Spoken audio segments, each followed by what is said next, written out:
శ్రీమాత్రే నమః. శ్రీమహాగణాధిపతయే నమః. శ్రీ విష్ణురూపాయ నమః. శివాయ శివాయ గురవే నమః. ఓం నమః చండికాయ. నారాయణం నమస్కృత్య నరం చైవ నరోత్తమం దేవీం సరస్వతీం వ్యాసం తతో జయముదీరయేత్. శ్రీకృష్ణ శరణం మమ. శ్రీకృష్ణ శరణం మమ. శ్రీకృష్ణ శరణం మమ. మహాదేవ మహాదేవ మహాదేవ. శ్రీమదాంధ్ర మహాభారత ప్రవచన మహాయజ్ఞాంతర్భాగముగా 596వ రోజు ప్రవచనం. శ్రీమదాంధ్ర మహాభారతంలోని 13వ పర్వము శాంతి సప్తకములోని ద్వితీయ పర్వమైనటువంటి ఆనుశాసిక పర్వములో 5వది ఆఖరి అయిన పంచమ శ్వాసము. పేజీ నంబరు 663, 46వ వచనం. అలా ఉమామహేశ్వర సంవాదం ఇది కంటిన్యూషన్. ఆయన వర్ణాశ్రమ ధర్మాలు చెప్తున్నారు. పంచమాశ్వాసం చాలా భాగం, సింహభాగం ఈ శివపార్వతుల సంవాదం. అది సైన్యం. ఇలా వాళ్ళిద్దరూ శివపార్వతులిద్దరూ మాట్లాడుకుంటూ ఉండగా ఈ విధంబున సప్తాంగ సంపన్నత్వము నుండి అంటే ఇప్పుడు రాజులు ఎలా ఉండాలి, దానికి ముందర ఏం చెప్పారు ఒకసారి మనం చదువు. శివుడు రాజత్వ మహితాభిషేకం అంటే రాజత్వములో సప్తాంగములు ఉంటాయి. 7 అంగములు. 7 అంగములు ఏమిటో మనం ఆది పర్వం నుంచి చాలా సార్లు చెప్పుకున్నాం. ఏమిటి? 1 రాజు, అమాత్యుడు అంటే మంత్రులు, మిత్రుడు, బొక్కసం, రాజ్యం, దుర్గము. బొక్కసము అనగా మనకి ఎదుటి వాళ్ళ గురించి తెలుసుకుని ఇంటెలిజెన్స్ అని చెప్తున్నారు. ఇలా సప్తాంగములు ఉండాలి. శ్లోకము స్వామ్యమాత్య ఏమిటంటే స్వామి, అమాత్య, సుహృత్, కోశ, బొక్కసం కోశం, రాష్ట్ర, దుర్గ, బలానిచ. సప్త అయితే ఇది. తర్వాత కందపద్యం. చేయడు అపాత్ర వ్యయములు అంటే ఎవరైనా ఒకసారి రాస్తారు.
వ్యయములు చేయడు. అపాత్ర వ్యయము. అపాత్ర వ్యయం అంటే ఒక మాటలో ఎవరన్నా అన్నెసెసరీ ఎక్స్పెండిచర్ అండి.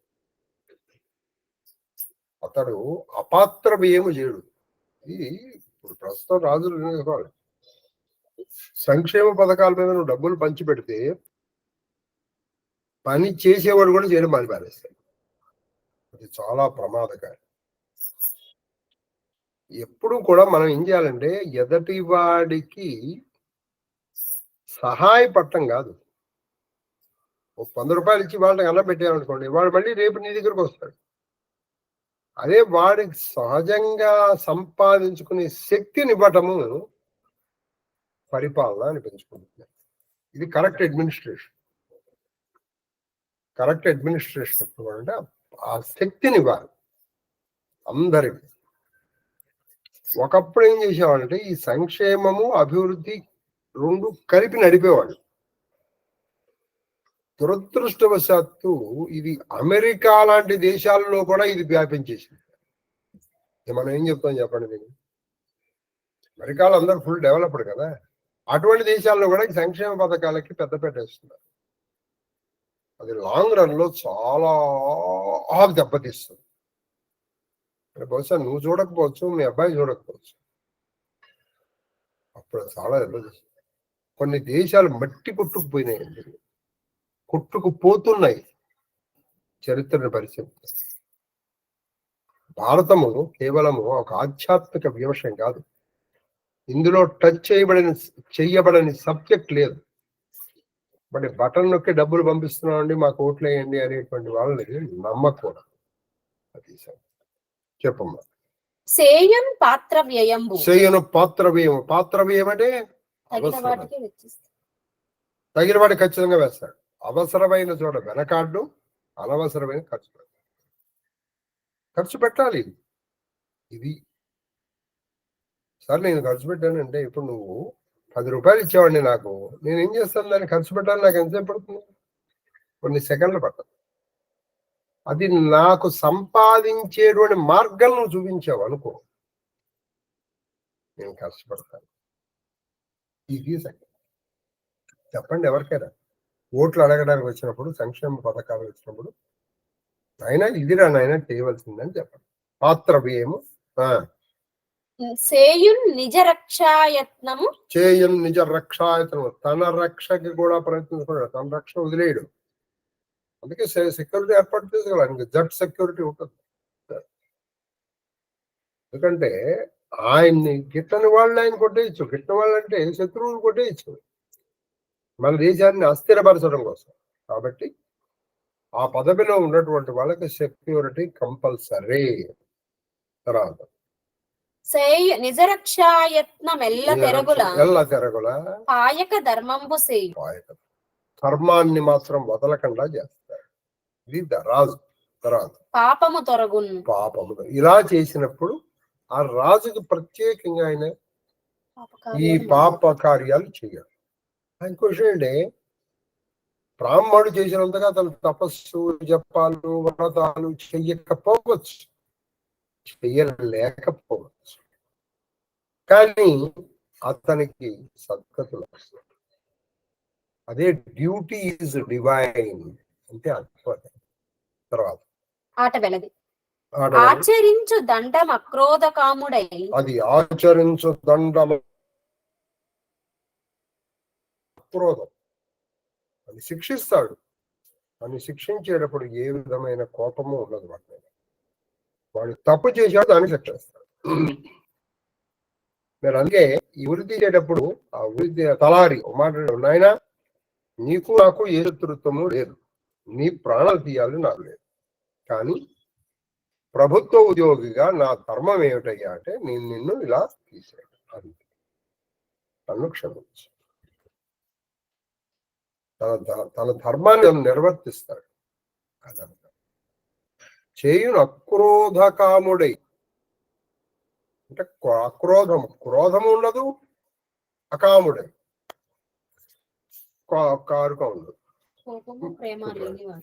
కోపము లేదు, ప్రేమ లేదు. క్రోధ మకాముడై.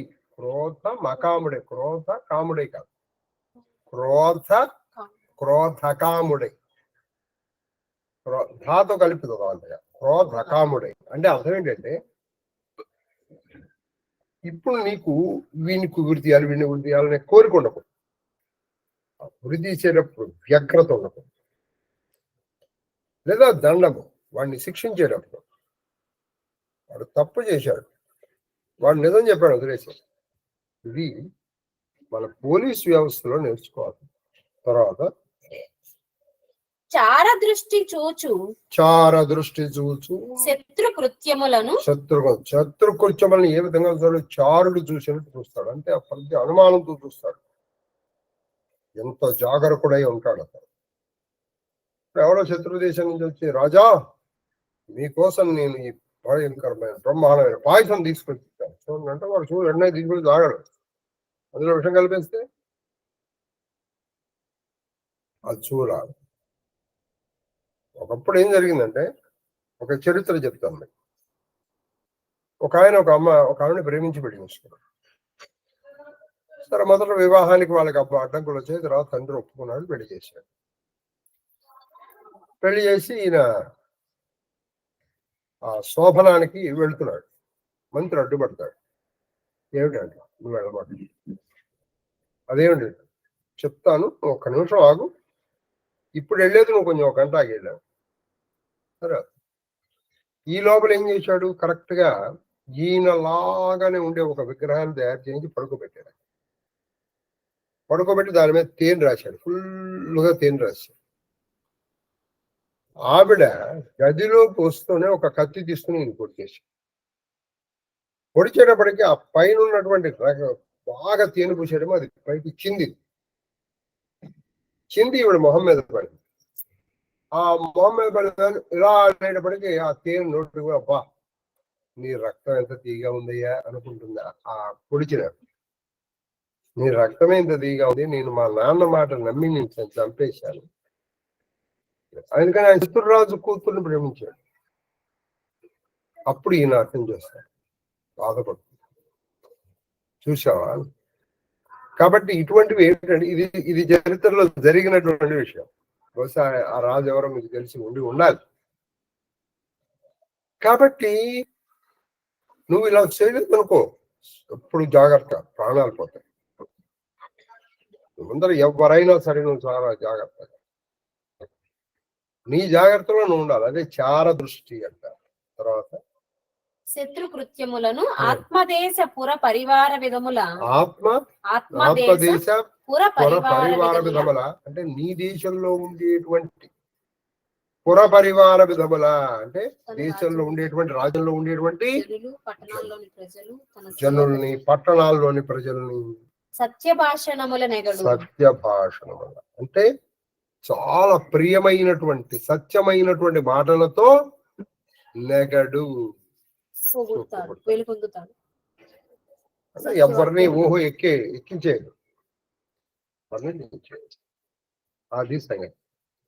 శత్రువుల పట్ల జాగరూకుడై ఉంటాడు. తన దేశ ప్రజల పట్ల, తన దేశ పట్టణాల వాళ్ళ పట్ల చక్కగా ఏ దేశం ఎగినా ఎందుకు కాలినా పొగడలా నీ తల్లి భూమి భారత అని చెప్పే విధంగా ఉంటాడు. తర్వాత ఉద్యోగము ప్రియవాదిత విద్యా పరినిష్ట సంధి విగ్రహ విహతావద్యత దీనానాద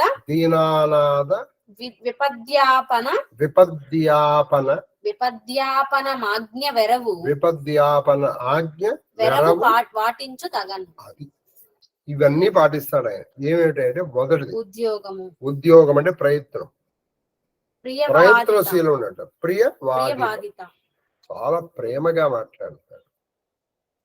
రాజకీయ నాయకులకు ఉండాల్సిన లక్షణం అండి అది. ఇది మొట్టమొదటిలోనే అన్నయ్య గారు చెప్పారు. నిండు మనంపు నవ్య నవనీత సమానము పల్కు దారుణ ఖండల శస్త్రతుల్యము జగన్నుత విపురులయ్యదు. నిక్కమీ రెండును రాజులందు విపరీతముగా ఉన్న విప్రుడోపనతి శాంతుడయ్యు నరపాలుడు శాపము గ్రంబరింపగన్న. కాబట్టి ప్రియవాదితం, నేను మీ సేవకుణ్ణి, मैं आपके मैं सेवक हूं అనుకుంటున్నా దాంట్లో తప్పే ఉంది. అదనమాట.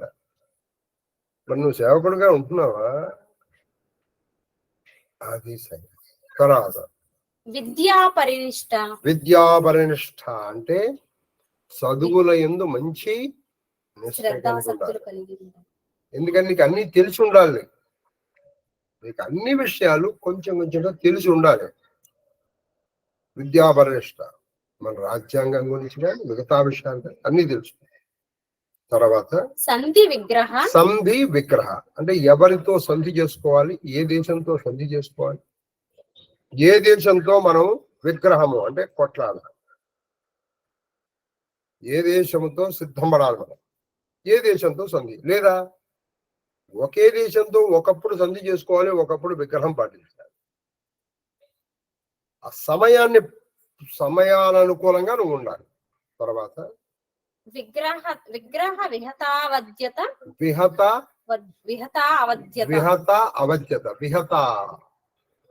సంధి విగ్రహాల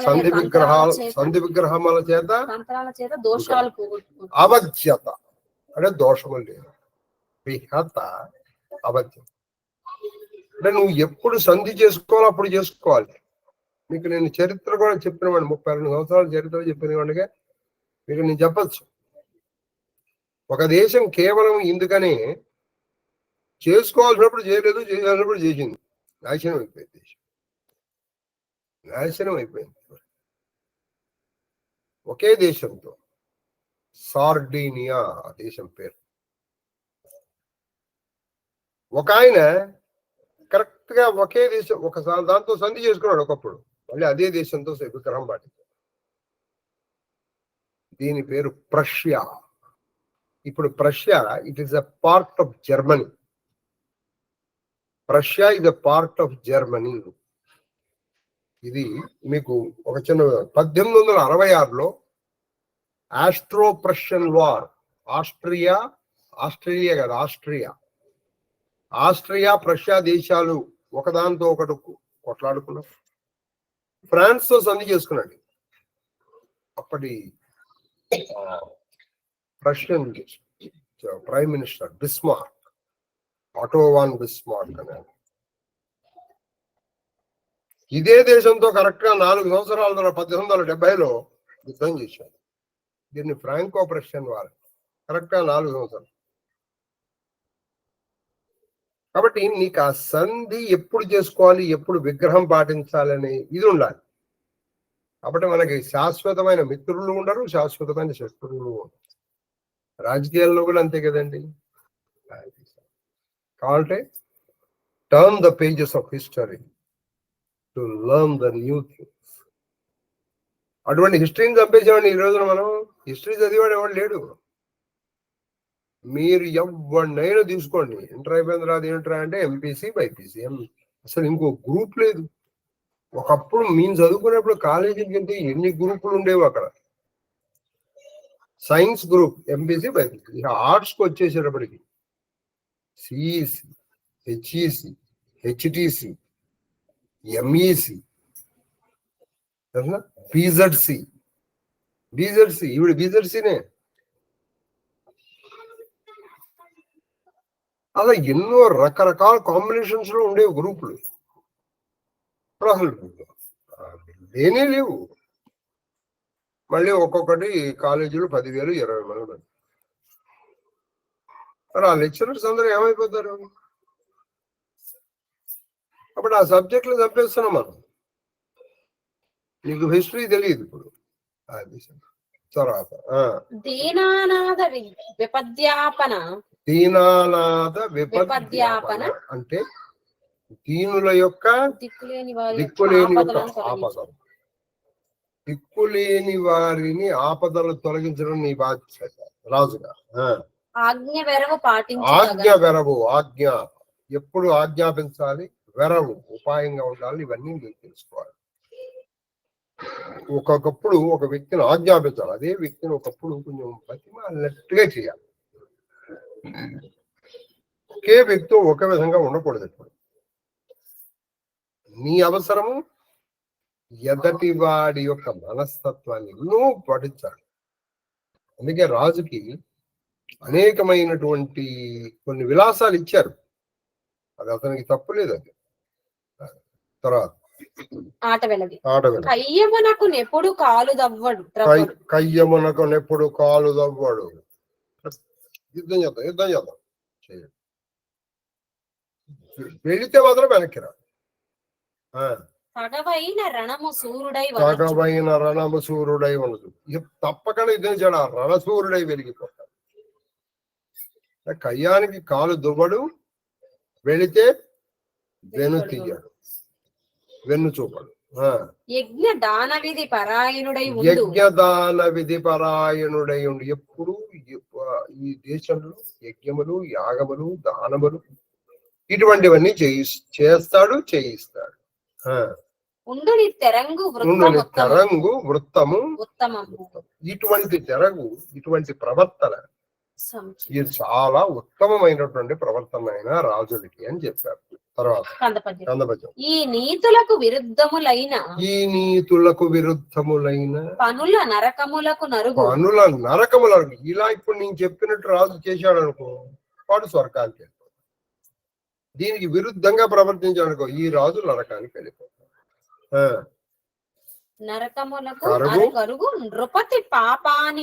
నృపతి పాపానీత దుఃఖమొక తరిమాను నొరులకు అతనికి ఎప్పుడు మానకయుండు. నృపతికి అంటే రాజుకి పాపానీత అంటే పాపముల యొక్క కార్యాలు చేయడం కలిగే దుఃఖం ఉంది చూసావా. ఒక తరి మానును అతనికి ఎప్పుడు మానకయుండు. అంటే ఒక విధంగా ఒకప్పుడు ఇతరులను వదలవచ్చు కానీ రాజుని మాత్రం ఎప్పటికీ పాపము చేసేటువంటి పనులు. ఇప్పుడు నువ్వు ఓ పాపం చేసావు, రాజు ఓ పాపం చేసావు. నువ్వు ఏదైనా ప్రాయశ్చిత్తం చేసుకుంటే అది పోవచ్చు, కానీ రాజుకి మాత్రం వాడికి పోదు. తర్వాత భావశుద్ధి కలిగి ఈ వినీతుల పూని ప్రజలకెవ్వడతుల రక్షణము చేయునట్టి విభుడు సిరియును కీర్తి కాంచు పుణ్యలోక గతియబడయు. ఒక రాజు సిరి అంటే ఐశ్వర్యం, కీర్తి పొందుతాడు, అంతేకాదు పుణ్యలోకాలు కూడా పొందుతాడు. ఇప్పుడు ఇటువంటివి నేను చెప్పిన కానీ భావశుద్ధి కలిగి అంటే మనస్ఫూర్తిగా నమ్మి వీటిని చెయ్యాలి. దేవుడు చెప్పారండి చేయ తప్పట్లేదు అని కాదు, నువ్వు నమ్మాలి. నమ్మి భావశుద్ధి కలిగి వినీతుల భూని ఇప్పుడు నేను చెప్పినటువంటి మంచి నీతులన్నీ ప్రయత్నపూర్వకముగా పాటించి నువ్వు ప్రజలకు ఎప్పుడు అతులమైనటువంటి సాటి లేనటువంటి రక్షణ కల్పించినటువంటి రాజు. అటువంటి విభుడికి ఏం జరుగుతుంది? సిరి ఐశ్వర్యం వస్తుంది, కీర్తి వస్తుంది, పుణ్యలోకాలు. తర్వాత అనుటయు ధర్మరహస్యము వినగోరెదననిన శాంభవికి శంభుడిట్లనియే ఇట్లనియన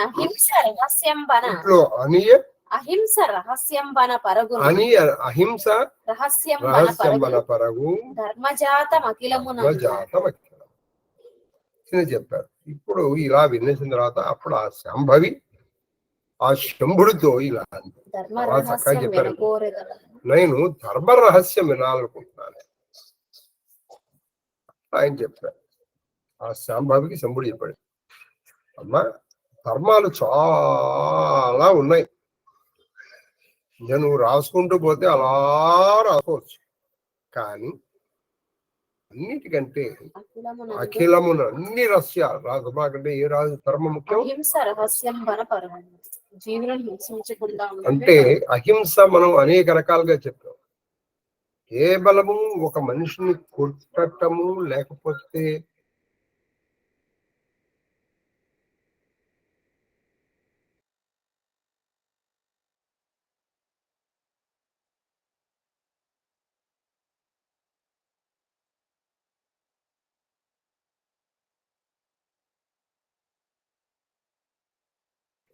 శారీరక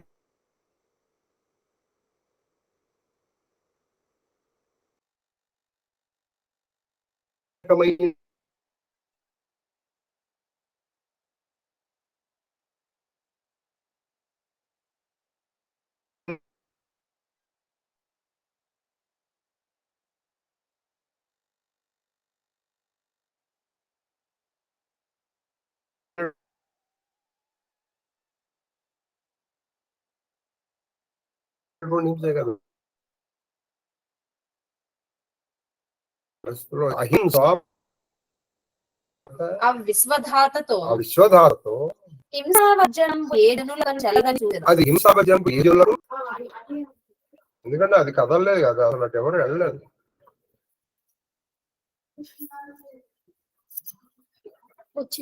వచ్చిందా వాళ్ళకి వినపడుతుందా? మహాదేవ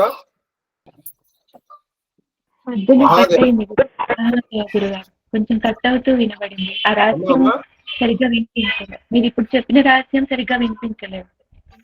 సరే, ఇప్పుడు మళ్ళీ చెప్పనా? కాబట్టి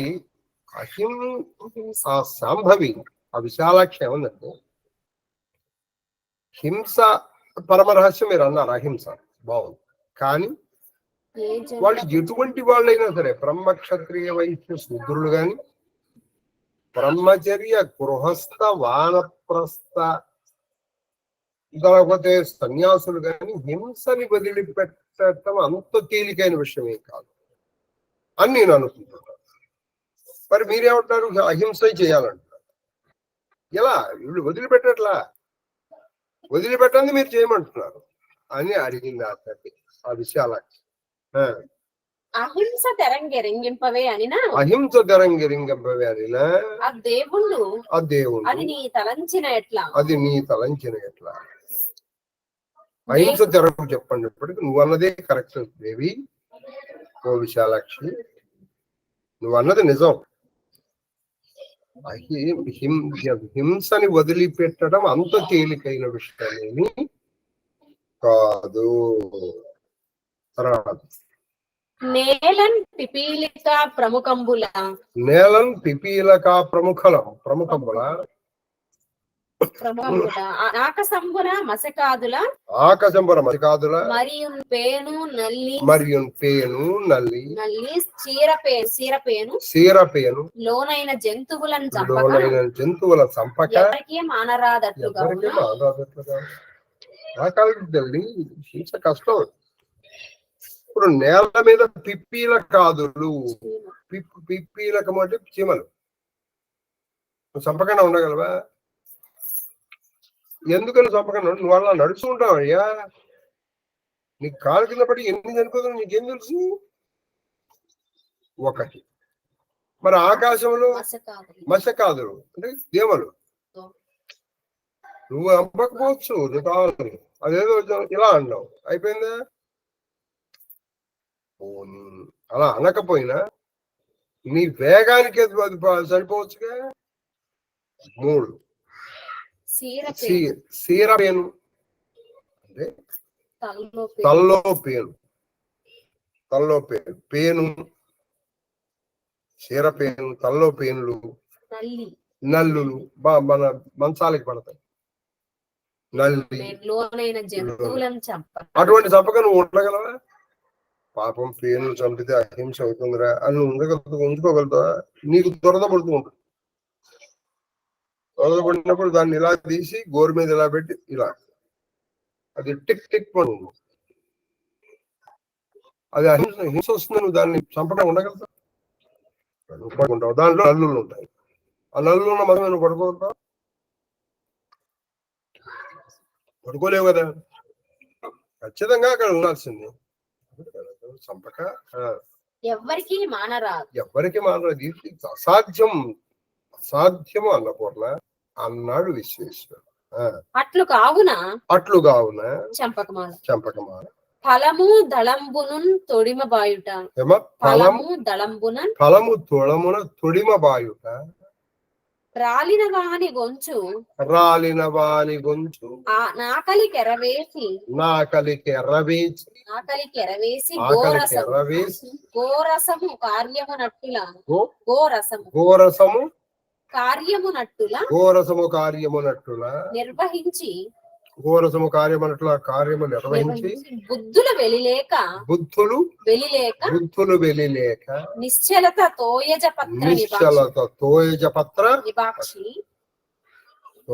నిభాక్షి అంటాం చిత్రరూపులకో ఎనంగా నుండు చిత్రరూపులకు అనంగా నుండు శమ పుణ్యులు సూవే అహింసనాత్మకులు. వాళ్ళు ఎలా ఉంటారంటే ఒక బొమ్మలాగా ఉంటారు కొంతమంది.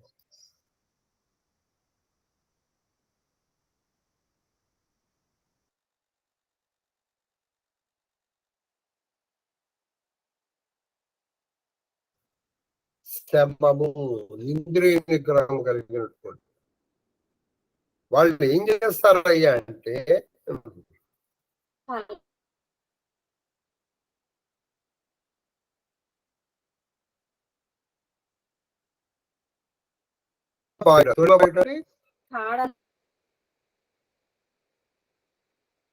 పొలములు కూడా వాళ్ళు కొయ్యరు. ఆఖరికి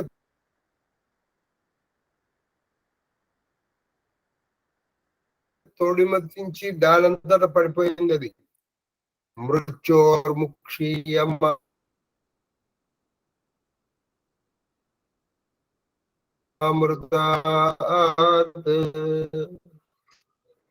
అంటే అవి బాగా పండడం వల్ల ఆ తొడిమ నుంచి కింద పడిపోతే రాలినవి కింద పడినవి చెట్టుకున్నవి కూడా వాళ్ళు తీసుకోరు. ఆ తొడిమ నుంచి దానంతట అది వదిలివేసినటువంటి ఆకులు పళ్ళు తింటూ ఆకలికి ఎరవేసి అంటే వాటితో ఆకలి తెచ్చుకుని నిర్వహించి ఘోరసము అంటే ఏదైతే వాళ్ళు ఘోరసం ఇచ్చారు ఆవు పాలు తాగి దప్పకి తీసుకుంటారు. ఘోరసంతో అంటే ఆవు పాలు ఆవు పెరుగు పాలకి వచ్చాక పెరుగు అవి తాగి తీసుకుంటారు. తీసుకొని బుద్ధులు వెలిలేక నిశ్చలన బుద్ధులు ఎందుకు వెలిలేక ఇతర వాటి మీద ఆశ. అది బాగుందే ఇది బాగుందిరే అని కనీసం మనసులో కూడా అనుకోడు వాడు. నిశ్చలతగా పరమ నిశ్చలంగా ఉంటాడు. నాకు ఇది చాలు, ఏమిటో నేను ఈ వ్రతం పెట్టుకున్నాను కానీ అబ్బా పన్నీరు కూర ఎంత బాగుంటుందండి అలా మళ్ళీ బాధపడ్డాను. తోయజపత్ర నిభాక్షి తోయజములు తోయములు అంటే నీటి నుంచి పుట్టినటువంటి పద్మములు అంటే కళ్ళు ఉన్నటువంటి ఓ విశాలాక్షి చిత్రరూపులకో చిత్రరూప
మహాదేవ మాస్టర్ వినపడతాను సార్. కాబట్టి వీళ్ళు చిత్రరూపుల ఒక బొమ్మలా అన్నట్టుగా ఉంటారు వాడు. ఇది నిజమైన హింస. ఉండగలుగుతాం మనం. శమ పుణ్యులు సూవే. శమపుణ్యులు వీళ్ళు ఎటువంటి వాళ్ళంటే శమ ఇంద్రియ నిగ్రహం కలిగిన ఇంద్రియ నిగ్రహం పుణ్యాలు. వీళ్ళు మాత్రమే సుమా అహింస సూవే. అహింస పరులు అని విశ్వేశ్వరుడు అన్నపూర్ణకి చెప్పాడు. కాబట్టి దీన్ని బట్టి మనము హింసాపరులమే. ఎందుకని చెట్టు నుంచి ఫలాలు కోసుకుని తింటున్నావా లేదా? చెట్టు నుంచి దళాలు కోసుకుని తింటున్నావా లేదా? కాబట్టి మనము హింసాపరులమే. తీసి అవతల భార్య. తర్వాత విశేషంలో సూవే అనే పదం సహజ సరళమైనది కాదు. చూవే, చూడవే, అది చూడవే, చూవి అనేటువంటిది ఎలా వస్తాయి? చూడవే, చూడు, కదా, అట్లాంటివి అనమాట. దశరథవాదేశ సంధి వల్ల ఇది సరే. దీన్ని గసరాదాసలు చూవే బదులు చూవే. ఎందుకని గా సా డా దా బా కచ్చట తపలకు చూవే కాస చూవే. తర్వాత బాకలే నెక్స్ట్ తేట గీత పద్యం. తేటగీత అదీయ శృతి చేత ధర్మ రహస్యం అనగబడియనని. ధర్మ రహస్యం అనగబడినని కాదు, ఇదే వేదములు దీన్నే ధర్మ రహస్యం అన్నారు. నిజంగా ఉండదలుచుకోండి. ఇప్పుడు కొంతమంది ఈ మహాయానము హీనయానములు జైన మతస్థులు కొంతమంది అలా ఉంటారు. వాళ్ళు ఏం చేస్తారంటే నోటికి కూడా ఇలా కట్టుకుంటారు. ఎందుకంటే మనం నోటి ద్వారా కూడా కొన్ని వేల కంటికి కనపడాని ఎన్ని వేల బ్యాక్టీరియాలు అలా వెళ్ళిపోతూ ఉంటాయి. అది హింసే కదా. అటు మరి ఇలా కట్టుకుని నువ్వు నడుస్తున్నావే, నువ్వు ఎంత జాగ్రత్తగా నన్నడు చేయగలుగుతావా? ఇది చాలా ఇంపాసిబుల్ అని చెప్పచ్చు. అది సరే. ఎక్కడో మహానుభావుడు కొన్ని వేల కోట్లలో ఒక్కడు ఉండొచ్చేమో. వేల కోట్లలో, కోటి కూడా కాదు. చెప్పమ్మ. అని చెప్పి మరియును భవుడు దేవి కిట్టులను అట్లుగాక అహింస తెరుగలదు వినుము విశ్లేషించి కమలనయన.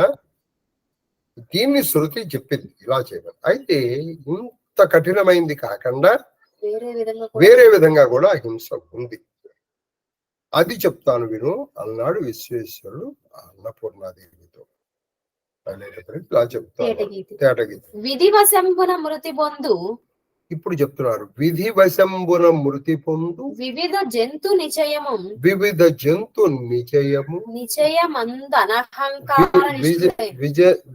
నిచయమందు అనహంకార నిష్ఠుడైన పురుషు కల్మషమేమి పొందనేరదు. ఇప్పుడు చెప్పారు సహజంగా నన్ను చెప్పలేదు. విధి వశంబున మృతి పొందు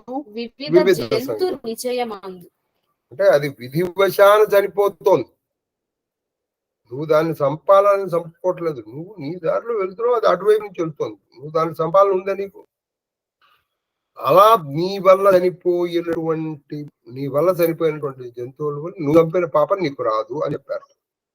విధివశమున మృతి పొందు వివిధ జంతు నిచయమందు అంటే అనేక మంది జంతువులు నువ్వు మాట్లాడుతున్నప్పుడు, నువ్వు నడుస్తున్నప్పుడు, నువ్వు తిరుగుతున్నప్పుడు, లేదా నీవు నీ పనుల్లో నువ్వు నిమగ్నమై ఉన్నావు.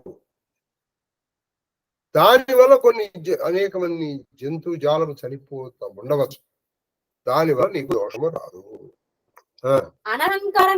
అనహంకారనిష్ఠుడై అంటే అహంకారం లేకుండా ఉన్నటువంటి వాటి కల్మషమేమీ వందనేరు. ఎందుకనంటే నువ్వు నీ పని చేసుకుంటావు నువ్వు అక్కడ. కాబట్టి అక్కడ నువ్వు చేస్తున్నప్పుడు అక్కడ ఏమన్నా జంతువులు వాటికి పోయే యోగం ఉంది. అందుకని ఆ సమయంలో అవి అక్కడ ఉన్నాయి. కాబట్టి దానివల్ల నీకేమి పాపము రాదు. తర్వాత అది ఎలా అంటావేమో నేను చెప్తాను విను అని ఆ మహానందీశ్వరుడు, ఆ మహాకామేశ్వరుతో ఇలా అంటున్నాడు. చెప్పండి. విశేషంలో కర్మ ఫలమందు కర్తృత్వ భోక్తృత్వ అది అంటే కర్మ ఫలం చేసేటప్పుడు కర్తృత్వం లేదు, భోక్తృత్వం. నువ్వు నీ పని నువ్వు చేసుకుంటూ వెళ్తున్నావు. ఇదే కర్మణ్యేవాధికారస్తే. అలాంటప్పుడు నీ వల్ల జరిగినటువంటి హింసకి నువ్వు బాధ్యుడవు కావు. జరిగింది నీ వల్లే, కానీ నువ్వు బాధ్యుడవు కాదు. ఎందుకని? దానికి నువ్వు కర్తృత్వం లేదు, భోక్తృత్వం లేదు. నా చేత చేయబడుతోంది. దాని ఫలము మహాదేవుడు సంకల్పం. అది సంగతి. దివ్యలో పడు పువ్వు. ఇప్పుడు ఇలా చెప్తున్నాడు, దివ్యలో పడు పువ్వు దివ్య ఎత్తిన వారి పాపంబు వందునే. దివ్య ఎత్తిన వారి పాపం చాలా చక్కగా చెప్పారు. నువ్వు ఒక దీపం వెలిగించావు, ఆ దీపానికి ఆకర్షితమై కొన్ని పురుగులు అందులో పెడతాను. ఇప్పుడు ఇది దీపం వెలిగించిన వాడికి పాపం వస్తుందా? దీపం వెలిగించిన వాడికి పాపం రాదు కదండి. వస్తుందా? రాదు అనేది తేటతెల్లం అయిపోయింది. రాదు అనే విషయం తేటతెల్లం అయిపోయింది. క్లియర్ కదా?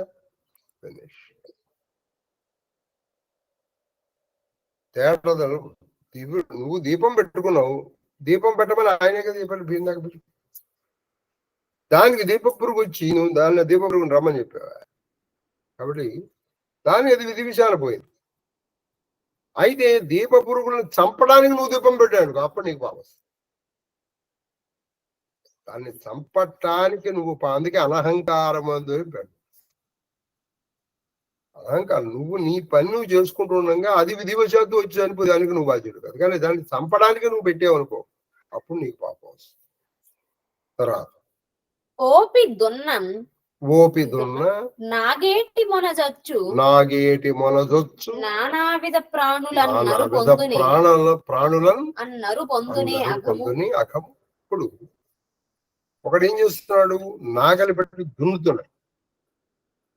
ఆ నాగలి పెట్టి దున్నేటప్పుడు ఆ భూమిలో అనేకమైనటువంటి జీవులు ఉంటాయి కదా. మరి అవి ఆ ఎడ్ల తొక్కిడికి లేకపోతే ఈ నాగటి నాగటి పొట్టుక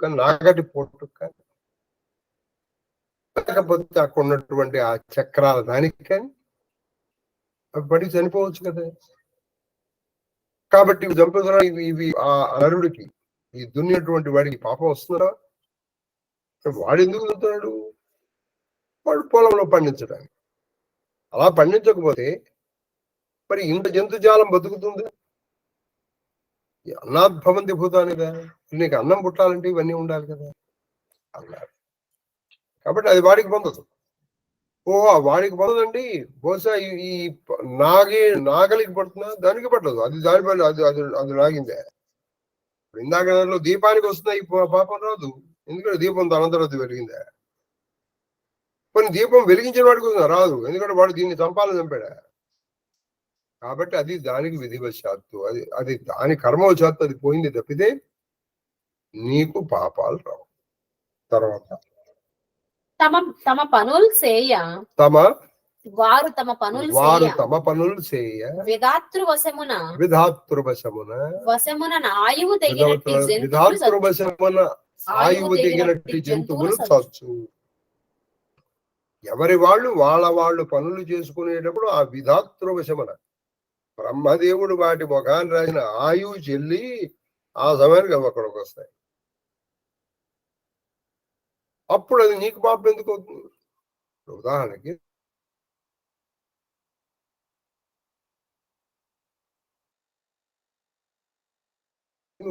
నువ్వు తలిపేసావయ్యా, ఆ తలిపేసిన దాంట్లో కొన్ని జీవాలు లేకుండా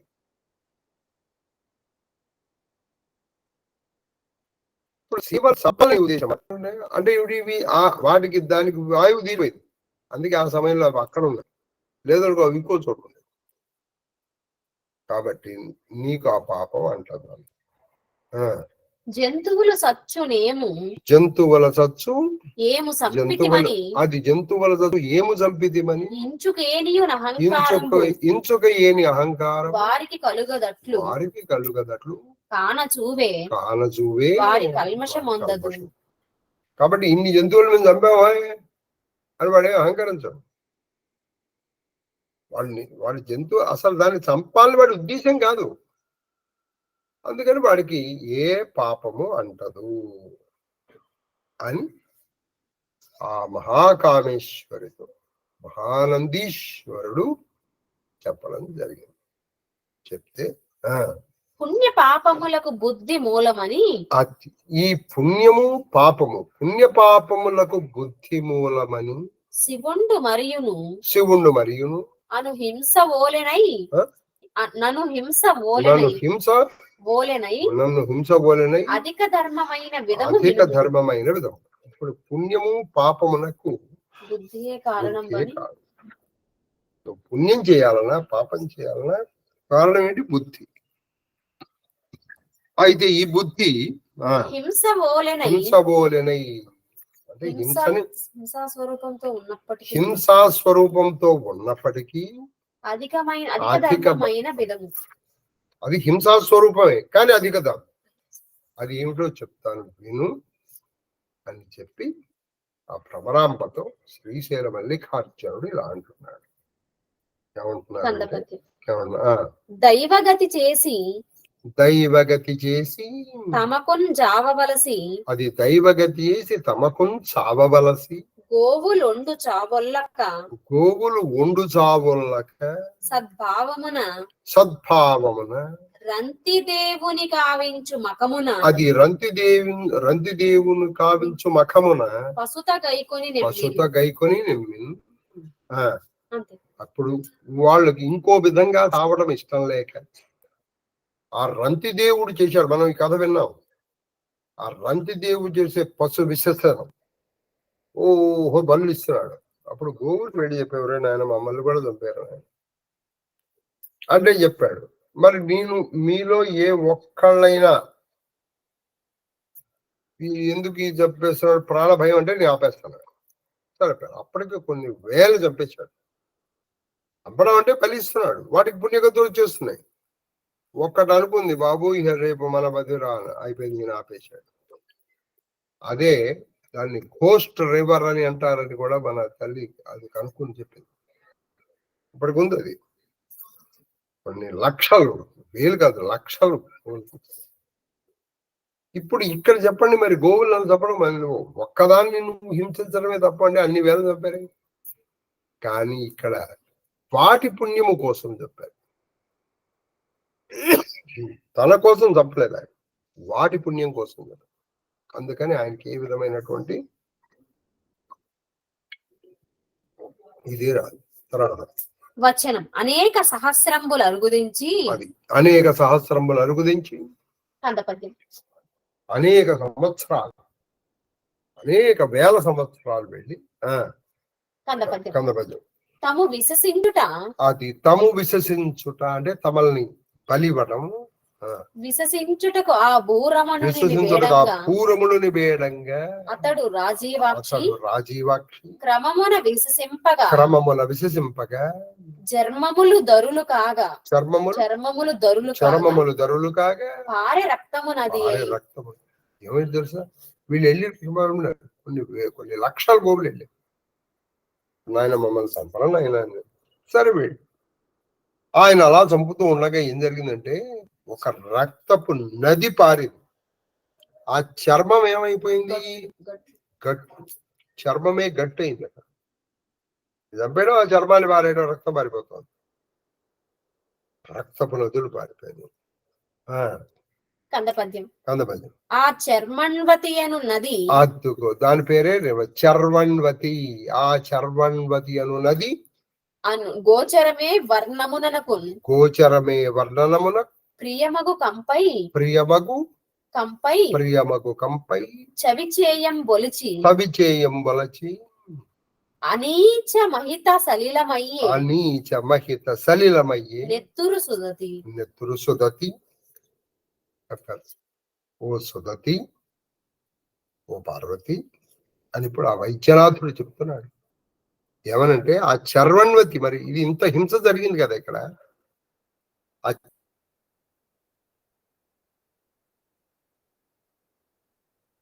చర్మమే గట్టయింది కదా, కానీ ఇప్పుడు ఆ చరవణి నది ఎలా ఉందో తెలుసా? వర్ణమునకు ప్రియమగు వర్మమునకు చాలా ప్రియగా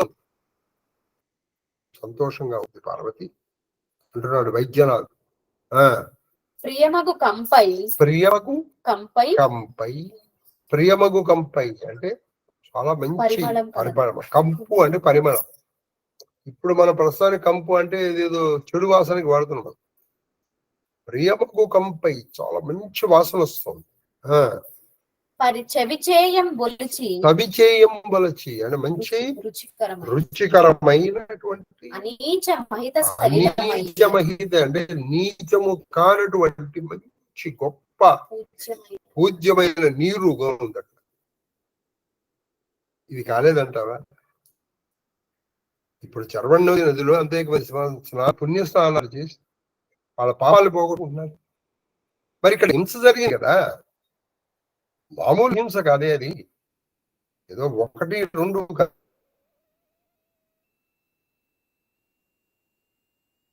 కాదు కదా, లక్షలు చనిపోయినాయి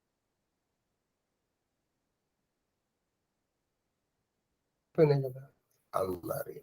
తర్వాత కందపద్యం స్నానమున పానమున నాకు ఆనందము సేయు స్నానమున పానమున నాకు ఆనందము సేయున మహానది.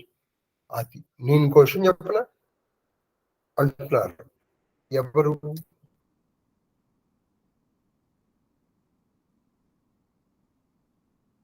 ఆ మహాకాళితో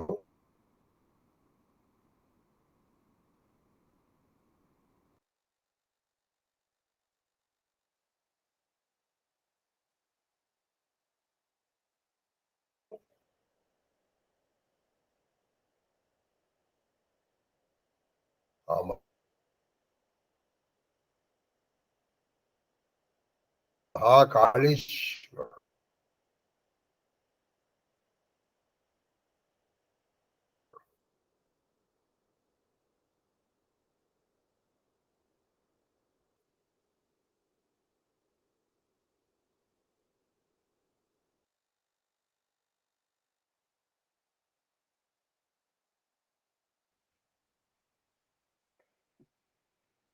మహాదేవ్ ఆడియో వీడియో ఫెయిల్ అయింది.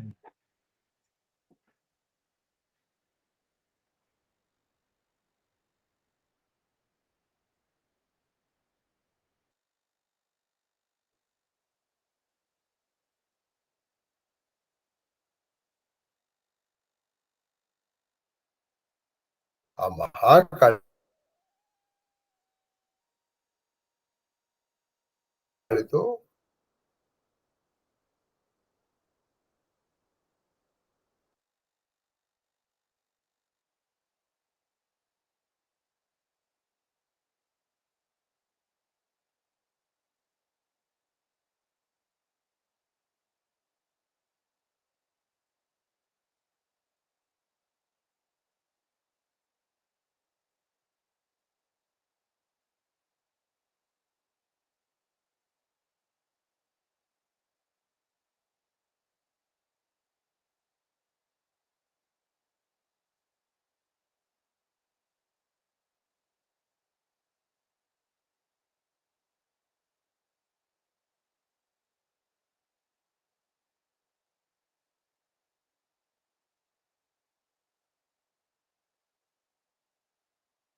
అక్కడ ఏమన్నా లూజ్ కనెక్షన్ చూడు, గట్టిగా చూడు, గట్టిగా నొక్కిరా.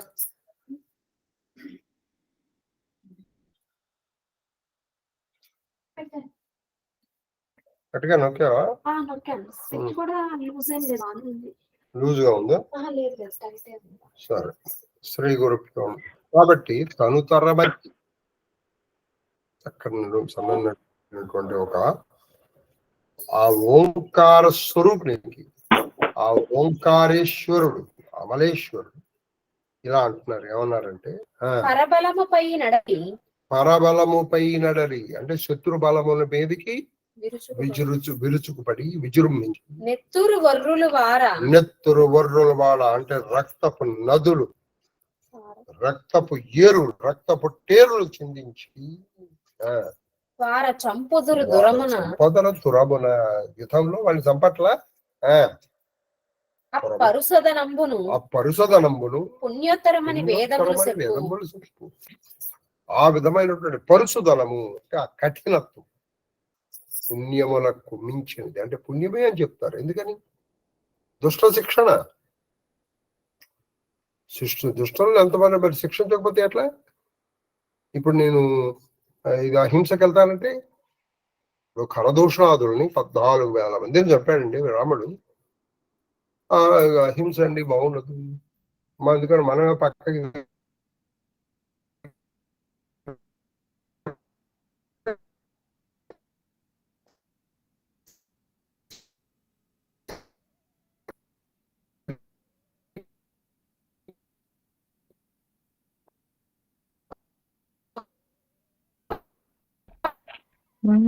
గురుగారు కట్ అవుతుంది.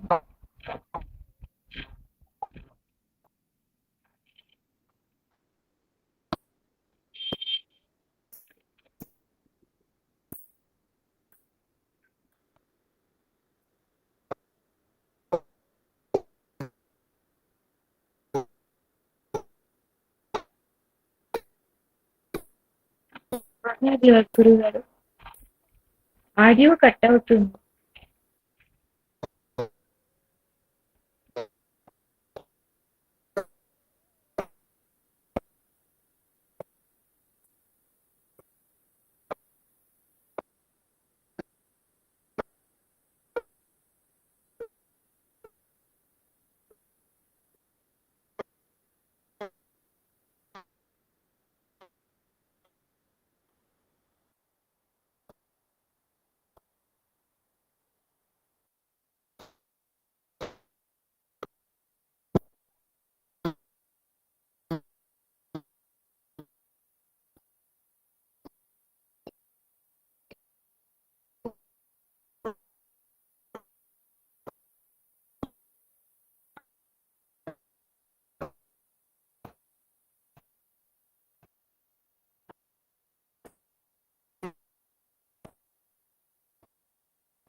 మహాదేవ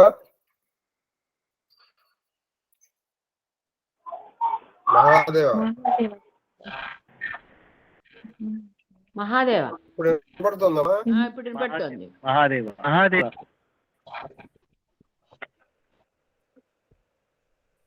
అమ్మ వినపడుతుందా? వినపడుతుంది. మహాదేవ మహాదేవ మహాదేవ. మౌద్గల్య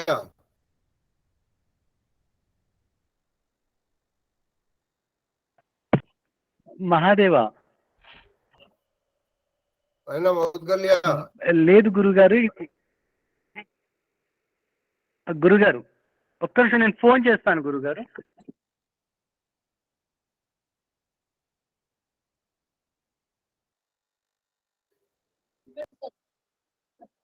వినపడుతుందా? మహాదేవ్ మౌద్గల్య వాయిస్ కట్ అవుతుంది గురుగారు. మహాదేవ వాయిస్ కట్ అవుతుంది కమ్మా. ఫోన్ చేశారా? లగ్నం లేదు నాకు. మహాదేవ్ నాన్న చెప్పు. శ్రీకృష్ణ. సార్ మహాదేవ సార్ చెప్పండి సార్. ప్రాప్యసి స్వర్గం జిత్వా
ఇప్పుడు చూడండి మహాదేవ్. మహాదేవ గురుగారు వినబడుతుంది. మౌద్గల్య మ్యాజిక్. మన చిరంజీవి మౌద్గల్య మ్యాజిక్ చేశాడు. అప్పరక దప్పర అప్పకరాదు కాబట్టి వచ్చేసి. కాబట్టి నా గురువరధికం నా గురువరధికం నా గురువరధికం. మహాదేవ్ మహాదేవ్ మహాదేవ్. కాబట్టి తనుతర మధ్య తనుతో చక్కనటువంటి చెప్పి యుద్ధంలో చెప్పి నువ్వు యుద్ధం చేసి శత్రురాజులు జయించి రక్తాన్ని పాలించడం ధర్మం అని చెప్తోంది వేదం. మరి ఈ హింస కాదు. సాక్షాత్ శ్రీకృష్ణ ఏమని చెప్పారు? హతో వా ప్రాప్యసి స్వర్గం చిత్వా వా భోక్ష్యసే మహిం తస్మాదుత్తిష్ఠ కౌంతేయ యుద్ధాయ కృత నిశ్చయ. నువ్వు యుద్ధమే చెయ్యి, అందులో కృత నిశ్చయుడై ఉండి మళ్ళీ చెయ్యవా వద్దాను. ఎందుకంటే నీకు ఇంకో మార్గం లేదు. యుద్ధంలో చనిపోయేవే అనుకో స్వర్గం, గెలిచావనుకో హాయిగా భోక్షసే మహిం రాజ్య సుఖాలు అనుభవించు. నువ్వు ఈ పారిపోవడం ఉంది నీకు అటు కాకుండా ఇటు ఉంది. అదే దాన్ని రెంటికి చెడ్డ రేవడ అంట. అలా ఉంది. మరి ఇప్పుడు ఇందులో మరి యుద్ధం చేయమని చెప్పాడు కృష్ణుడు. యుద్ధాయ కృత నిశ్చయ. మరి యుద్ధం చేసినప్పుడు హింస జరగకుండా ఉంటుందా? యుద్ధం చేసినప్పుడు బ్లడ్లెస్ రెవల్యూషన్స్ అని 1688 లో వచ్చింది. Without firing even a single shot of gun, without shedding even a single drop of blood, one person became the king. William of Orange. William of Orange, the king of Scotland, became the king of England in 1688. దీన్నే bloodless revolution లేదా glorious revolution అంటారు. అలా ఎన్నిసార్లు జరిగింది చెప్పండి? అలా జరగడానికి ముందర కొన్ని వేల మంది చనిపోయారు. అది అసలు విషయం. అలా ఒకరోజు జరగలా. అలా జరగడానికి ముందర కొన్ని సంవత్సరాలుగా కొన్ని వేల మంది చనిపోతే ఆ రోజున అలా జరిగింది. సో మై డియర్ ఫ్రెండ్స్, కాబట్టి ఒక్కొక్కప్పుడు హింసయే పర్వతం. హింస చేయడం తప్పదు, హింస చేయక తప్పదు. మీకు మొన్న నేను అదే చెప్పాను. మన పాకిస్తాన్ వాళ్ళు వచ్చినప్పుడు పరమ గురువులు పరమాచార్యులు వారు బ్రాహ్మణులందరినీ ఆశీర్షించాను, రథసూక్తం చదవమని చెప్పాను. అందుకే ఆ రథసూక్తం మీకు చదివి వినిపించాను. ఎందుకని?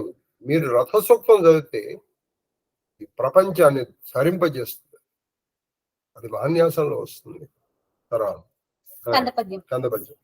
పోరుల ఎందలి మరణము, పోరుల ఎందలి మరణము, మారణము పుణ్యలోక మహిత, మహిమకున్ కారణము.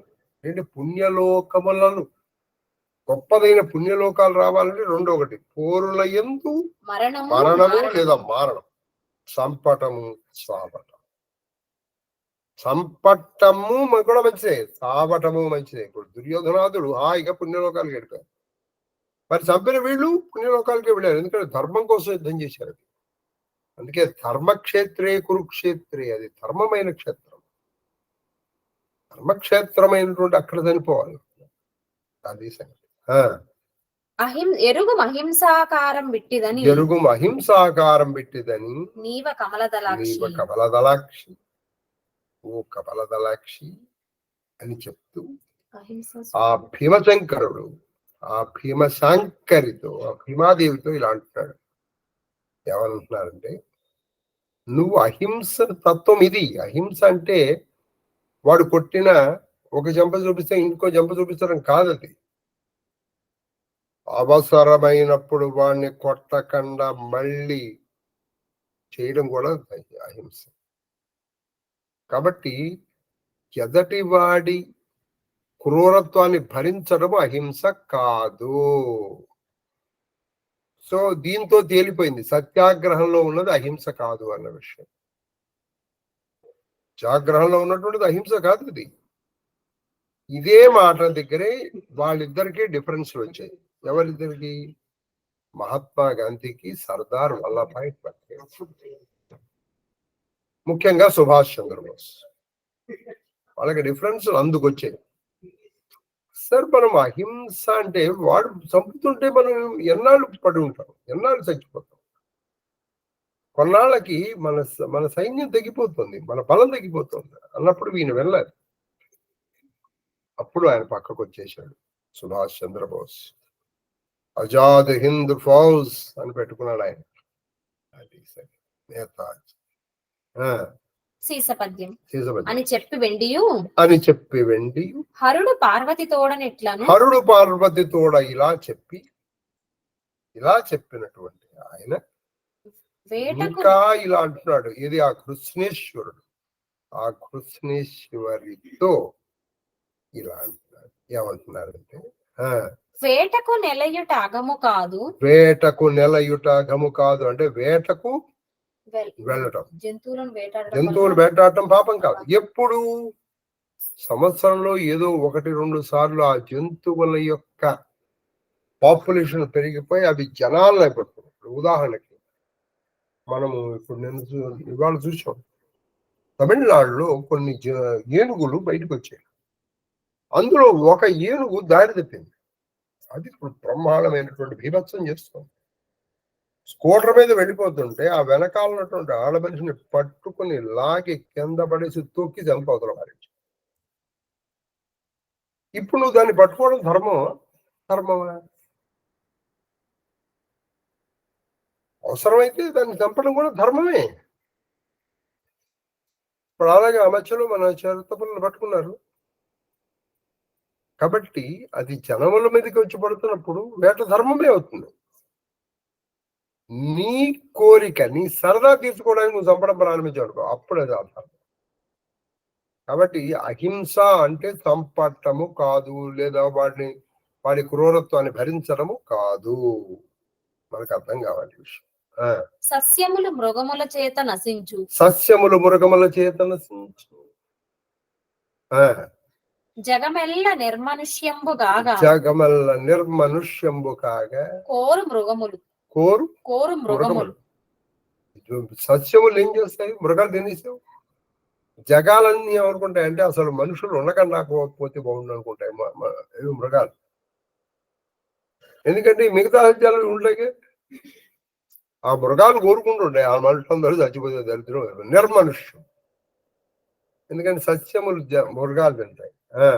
మృగములు అది కారణముగా. మృగములు అది కారణముగా. మృగహతి రాజులకు ధర్మమయ్యి. మృగహతి దారులకు. కాబట్టి దాని వలనగా ఈ మృగాల్ని చంపడం రాజులకు ధర్మమై. ఎందుకంటే మృగాలు మనుషులు ఉండకూడదని కోరుకుంటాయి. ఆ కోరుకోకునేటువంటి వాటిని చంపడం రాజులకు ధర్మం అయిపోయింది కదా. అట్లు కాక మృగములకు కలుగు సద్గతి. అట్లు కాక మృగములకు కలుగు సద్గతి. రాజుచే మృతి పొందిన చెలువా వినుము. కాబట్టి రాజు చేతుల్లో చనిపోయినటువంటి ఈ మృగములకు సద్గతి లభిస్తుంది. చెలువా ఇంకా చెప్తున్నాడు ఆ కృష్ణేశ్వరుతో. ఈ కృష్ణేశ్వరు విను ఇంకేం జరుగుతుందంటే, దండ్యు దండింపకుండుట అంటే వాడు శిక్షార్హుడు. వాడిని శిక్షించకపోతే పాపం. దండింపకుండుట. దండ్యు అంటే వాడు శిక్షించవలసిన వాడిని శిక్షించాలి అంటున్నాడు ఆ త్రయంబకేశ్వరుడు. ఆ భువనేశ్వరితో దండింపకుండుట. దండ్యు ఆ దండనంబు కూర్చుట అంటే దండింప తగని వాడిని దండించాల్సిన వాడిని దండించగలవు. తగని వాడిని దండించడం. విప్రు మనంబు నొచ్చునట్టి పనిసేతయును. అంటే విప్రుడు బ్రాహ్మణులు మనస్సు నొచ్చుకునేటువంటి పని చేయటం. వినుము అనపరాధి తనువు. చూసారా, అనపరాధి వాడు పాపం చేయలే, కానీ వాడి శరీరాన్ని బాధ పెట్టారు. ఇవి అన్ని పాపాలు. హింస ధరణిపతి. ఇవి హింసలు. చూడు, దండ్యు అంటే వాడు శిక్షార్హుడు, వాడు దండించలేదు. శిక్షార్హుడు కాని వాడిని దండిస్తున్నాడు. విప్రుల మనస్సును నొచ్చుకున్నట్టు ప్రవర్తిస్తున్నావు. అపరాధిని నువ్వు వాడి శరీరాన్ని బాధ పెడుతున్నావు. ఇదంతా హింస. ఇది హింస కింద వస్తుంది. అంటే శిక్షార్హుణ్ణి నువ్వు దండించకుండా ఉంటే అది ప్రమాదం, నువ్వు శిక్షించే తీరాలి. అది తర్వాత వచనం అని బోధించి కందపద్యం. భూసురులకు అలుకుని బుట్టం చేసి నహుష ముఖ్య నృపులు చెడుట ప్రసిద్ధం వా సురపతి విప్రు నలుక గాసిబడడే తెలచి పడసెగాదే నయనములు. నాయన ఒక మాట చెప్పు. భూదేవుల్ని బ్రాహ్మణులకి బాధ పెట్టి, ఆ బాధ పెట్టడం కనుక నహుషుడు లాంటి వాడు చివరికి ఒక అజగరమై కొండ చెలువై పడిపోలే. అలాగే ఆ ప్రసిద్ధం సురపతి, ఆ ఇంద్రుడు గౌతమ మహర్షి శాపము వల్ల ఆ సురపతి చదువు సురపతి విప్రు నలుక గాసిపడడి తెలచి పడసిగాదే తెలచి అంటే ఆ దేవత ఆ దేవత. వల్లభుడు వేడుకొని ఆ దేవత తెలచి పడసి కాది నయనములు నయనములు అంటే కళ్ళు. కన్నులు పొందలేదా? మునీంద్రుడి కృపతో కన్నులను పొందలేదా? అసురపతి చూడండి, ఆ విచిత్రమైన విషయం ఏంటంటే ఆయన కృపతో కళ్ళు పొందాడంటే కళ్ళు పొందడం ఏంటి? ఆయన శరీరం అంతా కూడా గౌతమ మహర్షి వల్ల మర్మాంగం అయ్యింది. ఇంకో అవయవం లేదు ఆయనకి పాపం. అప్పుడు వేడుకున్నాడు, ఏమిటి అంటే పో. జనాలకు మాత్రం అది మర్మాంగం లాగా కనిపించదు, కళ్ళలాగా కనిపిస్తుంది. అందుకని అప్పటి నుంచి ఆయన పేరు సహస్రాక్షం. నిజానికి ఆయనకు 1000 కళ్ళు లేవు బాబు. ఆయన 1000 కళ్ళు లేవు, శరీరం అంతా అదే. దేవేంద్రుడు కూడా ఒక ఋషి వల్ల నహుషుడు కింద పడిపోయాడు, ఇంకొక ఋషి వల్ల వాడు కింద పడిపోయాడు అని అన్నారు. తర్వాత కావున విప్రారాధకుడై వెలయి విభుండు రాష్ట్రం అతని ధనం సైన్యావళి బంధుల విప్రుల దీవెనలను పొదలు నింత తెల్లము దేవి. ఇది మాత్రం ఖాయమది. ఓ కృష్ణేశ్వరి, ఓ దేవి, ఇది మాత్రం ఖాయం, గుర్తుపెట్టుకో. భువనేశ్వరి అంటే ఆ భువనేశ్వరుడు ఇలా చెప్తున్నాడు, ఏమనంటే విప్రారాధకుడు. విప్రుణ్ణి ఎవరైతే ఆరాధిస్తున్నటువంటి రాజు తనను ఒక్కడే కాదు ఎవరెవరిని కాపాడుతాడో చెప్పాడు. విప్రారాధకుడు తన రాష్ట్రాన్ని, తన రాజ్యాన్ని, అతని ధనాన్ని కాపాడుకుంటాడు, సైన్యావళిని కాపాడుకుంటాడు, బంధుల్ని కాపాడుతాడు, విప్రులను కాపాడు. ఆ విప్రుల దీవెనలు పొంది వీళ్ళందరినీ రక్షించుకుంటాడు. అది తర్వాత వచనం అని నిర్దేశించి కపర్ది గౌరితో వెండియు ఆ కపర్దినికి ఇలా అంటున్నాడు. ఆట వెలదు పరమ మంత్ర విధుల, ఇంకా చెప్తున్నారు, పరమ మంత్ర విధుల పశువులు యూపంబులందు కట్టబడి మహాశుచిత్వ విభవమందు విహిత విశన క్రియ మేను విడిచి దివ్య సుఖము పడయు పొలది. ఒక విషయం, పరమ మంత్ర విధులు అంటే గొప్ప మంత్రాలు తెలిసినటువంటి పశువులు యూపంబులందు కట్టబడి, వాళ్ళు ఏం చేస్తారు, గొప్ప మంత్రాలు తెలిసినటువంటి పశువులు మంత్రకలాపములతో పశువులు ఆ యూప స్తంభానికి కట్టబడి మహాశుచిత్వం అంటే వాళ్ళు శుచిత్వం పొందుతారు. మీకు చక్రార్చన చేసేటప్పుడు ఇదో మంత్రం ఉందండి, పశు పాశాయ విద్మహే శిరచ్ఛేదాయ ధీమహి తన్న ఛాగ ప్రచోదయ. ఛాగాదేవి అని ఆ వృషభేశ్వరుడి దగ్గర, వృషభధ్వజేశ్వరుడి దగ్గర ఉంటాడు ఆయన. అక్కడ మంత్రం ఉంది ఏంటంటే, నువ్వు శివోత్కృత్య విధం పిండం అత్యర్థం శివతాగతం ఉత్పత్తి పశుత్వం దేవి హినా పశుత్వం శివోక్యత. నీకు పశుత్వం పోగాక నువ్వు శివుడి అయిపోతున్నావు. చూసారా చక్రార్చన ఎంత గొప్పదో.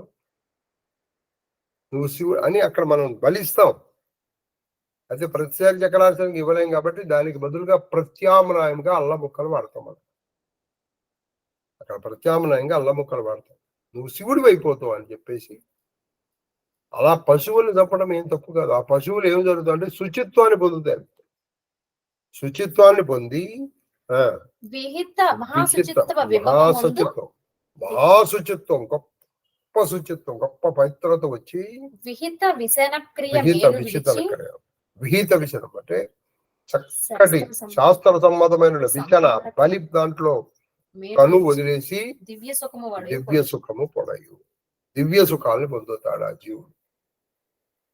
మనకి ఇక్కడ ఏదో హింసలాగా అనిపిస్తుంది, కానీ అది హింస కాదు.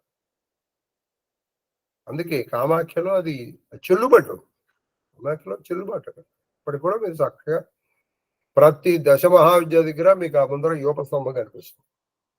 ప్రతి మహావిద్య అది తర్వాత కందపద్యం. కందపద్యం. హోమ విధుల తన్మాంసములు హోమ విధముల తన్మాంసములు మాంసముల ఆమిషములుగా ఆమిషంబులుగా వసగి అమరుల అగ్నిష్టోమాదుల వసగి అమరుల అగ్నిష్టోమాదుల ప్రోవగ పరమామిత పరమ అమిత సౌఖ్యములు సౌఖ్యములు యజమానులకు. అది యజమానులకు పరమమైనటువంటిది అమితమైనటువంటి సౌఖ్యములు కలుగుతాయట. ఎప్పుడు హోమ విధుల్లో తన్మన్మత్తరం ఆ మాంసమును తినటం వల్ల, ఆ మాంసమును వేల్చడం వల్ల వసగి అమరుల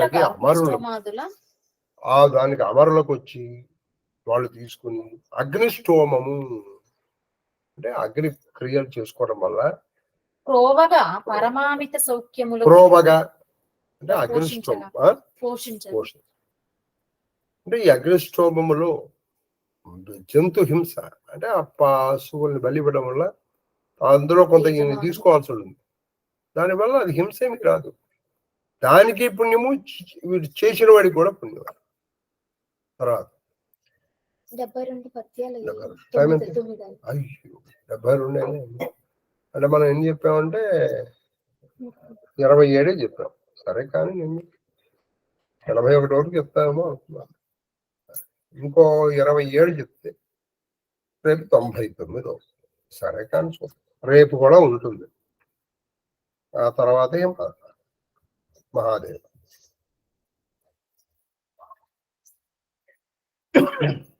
తొందరగా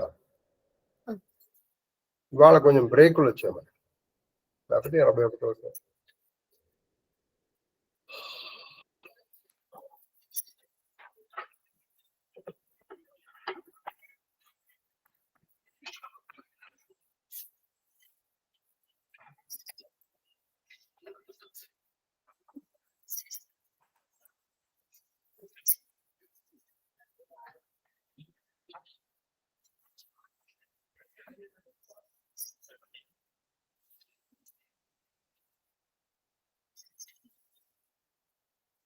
ధూపమాగ్రాపయామి.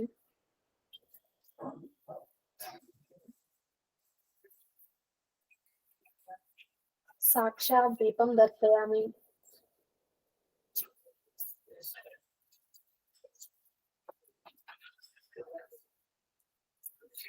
ధూపదీపానంతరం శుద్ధాచమనీయం సమర్పయామి. నైవేద్యం.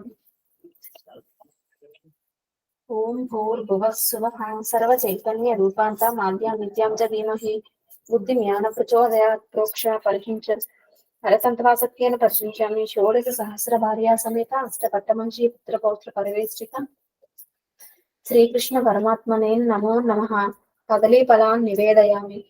ఓం ప్రాణాయ స్వాహ, ఓం అపానాయ స్వాహ, ఓం ధ్యానాయ స్వాహ, ఓం సమానాయ స్వాహ, ఓం ఉదానాయ స్వాహ, ఓం బ్రహ్మణే స్వాహ. మధ్య మధ్య పానీయం సమర్పయామి. హస్తో ప్రక్షాళయామి, పాదో ప్రక్షాళయామి, ముఖ ప్రక్షాళనం సమర్పయామి. తాంబూలం సమర్పయామి. తాంబూల చర్వణానంతరం శుద్ధాచమనీయం సమర్పయామి. మంగళ మహానీరాజన దీపం.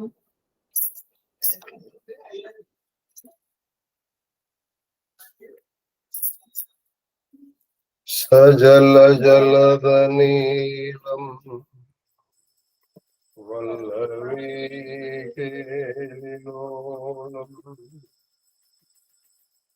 శ్రీతసురతరుమూలం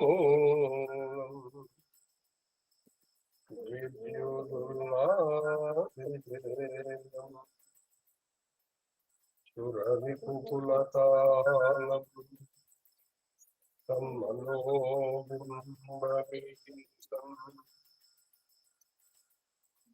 నకసురను నిజాతి నౌమి గోపాలబాలం.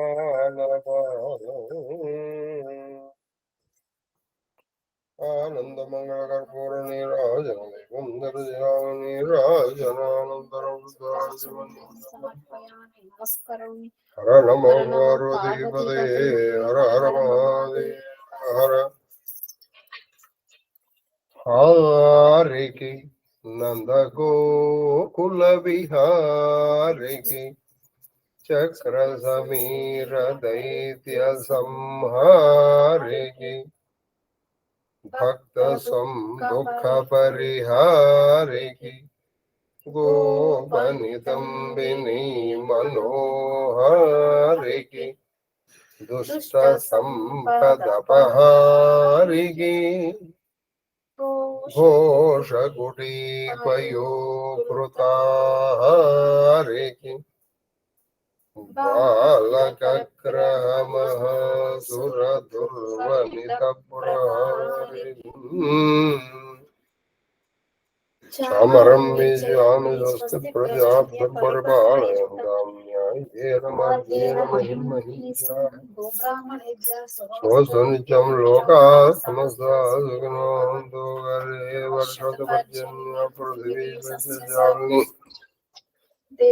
యం క్షోభరహితో బ్రహ్మ సంతరిక్షయా పుత్రా పుత్రసంతు పుత్రసంతు గోత్రిణః అరాధంతో జీవేమ శరదాం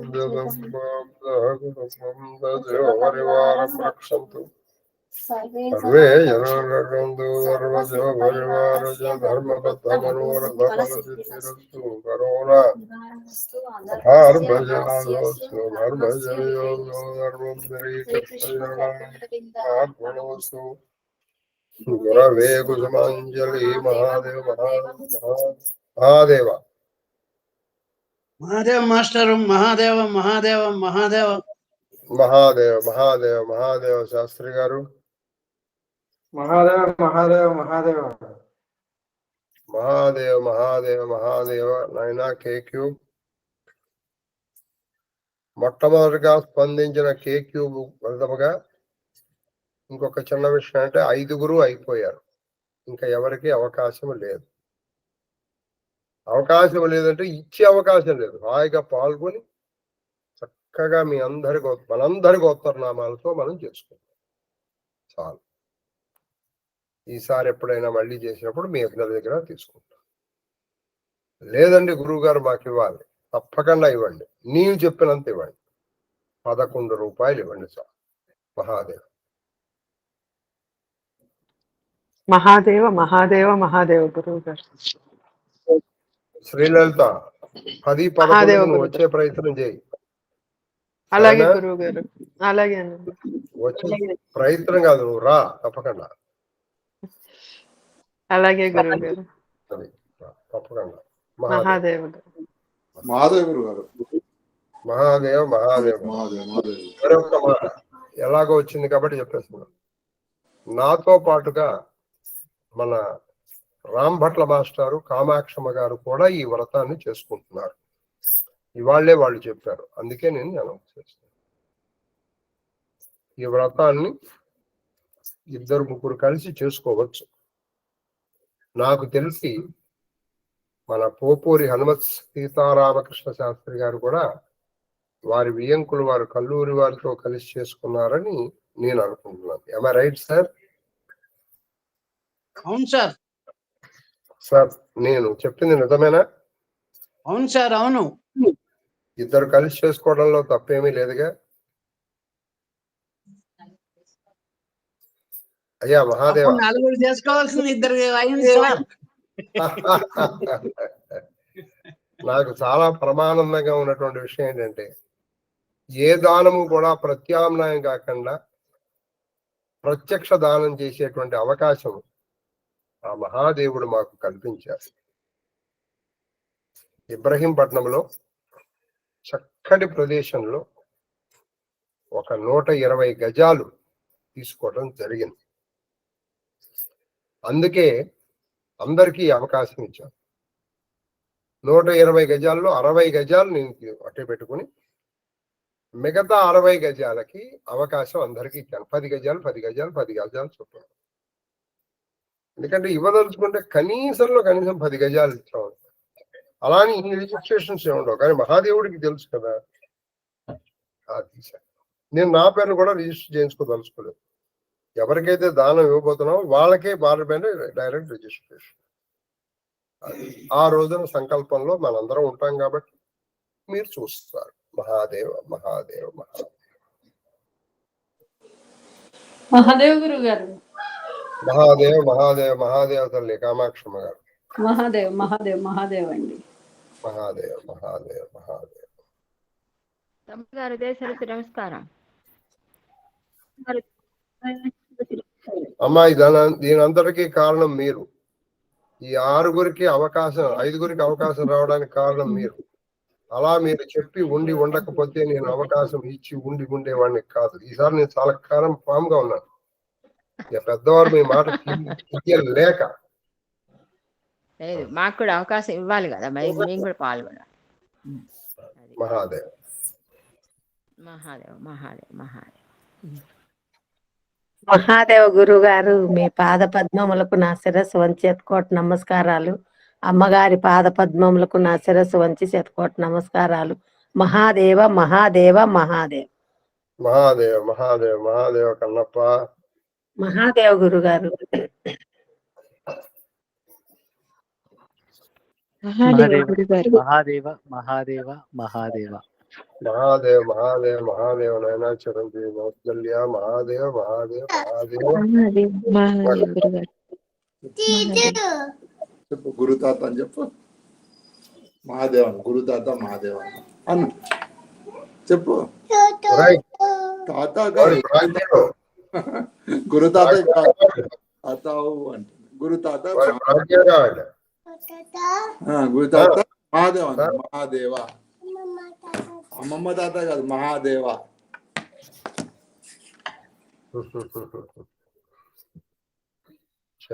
గురుతాత అంటుంది మహాదేవ చెప్పడానికి రావట్లేదు.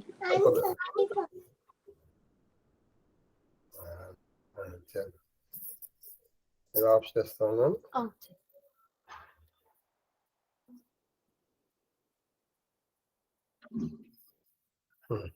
మన